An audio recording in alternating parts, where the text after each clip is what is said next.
So I want to preface this video by saying there's some big concepts and ideas going to be discussed. So I do suggest watching this in one go. Maybe put the kettle on, find a comfy chair, and when you're all set, press play. Blockchain and cryptocurrencies. You keep hearing these words being thrown around on the news with your friends and in the workplace. You may have that one friend who keeps bragging they've invested in a cryptocurrency like Bitcoin and they've made so much money, or not. But blockchain and cryptocurrencies are two separate things. So let me start with blockchain. Now, explaining blockchain in a few minutes is as challenging as explaining astrophysics in the same time. So the best thing to do is to concentrate on the overarching principles. This way you'll get a broad understanding of what it is and how it will change things. And change it will. Most technology observers regard the advent of the blockchain as the single biggest digital innovation in recent years, and it has the potential to fundamentally change the way global economies work, how we govern ourselves. It may even change our implicit understanding of the central ideas of the necessity of private ownership. Confused? Okay, so here we go. Let's start by discussing a quick example of our current transaction system. So let's imagine we're buying a house. Let's say Jack here is the buyer and Jill is the seller. Let's just say it's a single-storied house, less further to fall. Up to now, if Jack wanted to buy a house, he and Jill agree on a price. Then Jack instructs his bank to send the money to Jill's bank. Behind the scenes, Jack's bank checks to see if Jack has enough money in his account. If he does, the bank transfers the correct amount to Jill's bank. Easy. Jack's bank then makes an adjustment to Jack's bank records.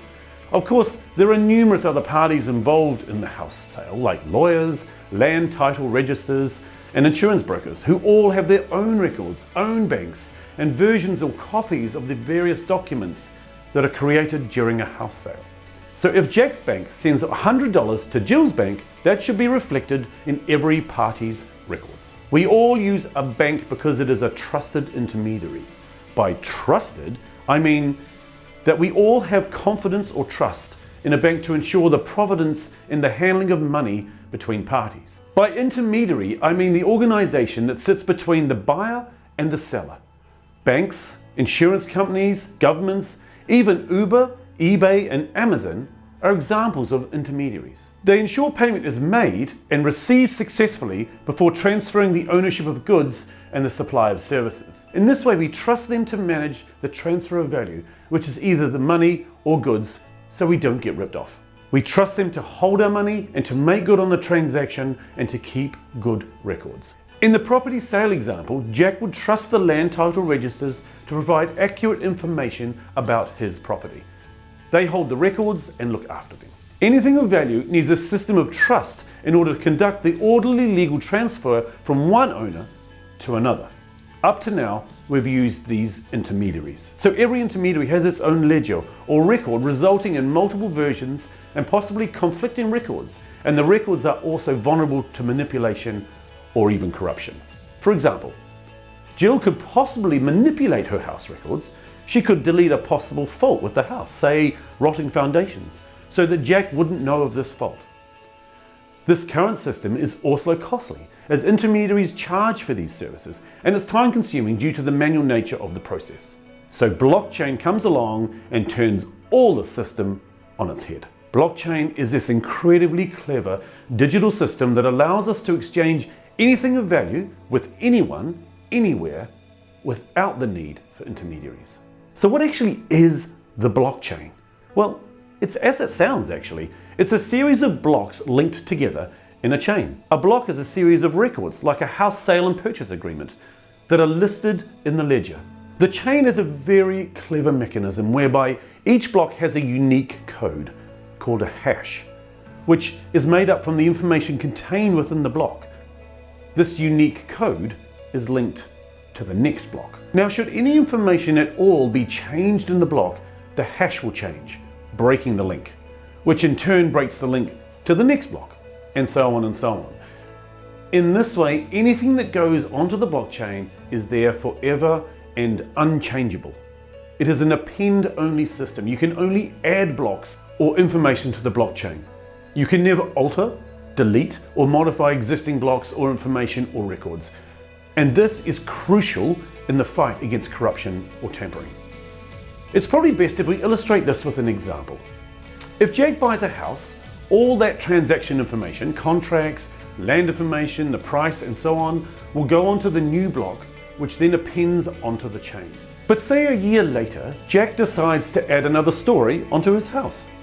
He would need to update the property records. So there is another block added with this new information. No one can go back to the original block and alter it.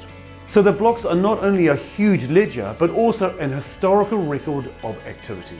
It provides a record of undeniable activity. So not only does it have an impenetrable record of previous activity, it also operates on what they call a decentralized system.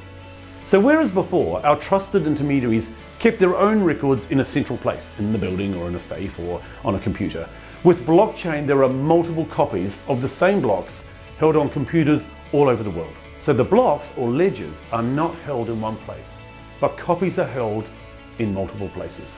This prevents any tampering with the held information, as exact copies are held on computers all over the world.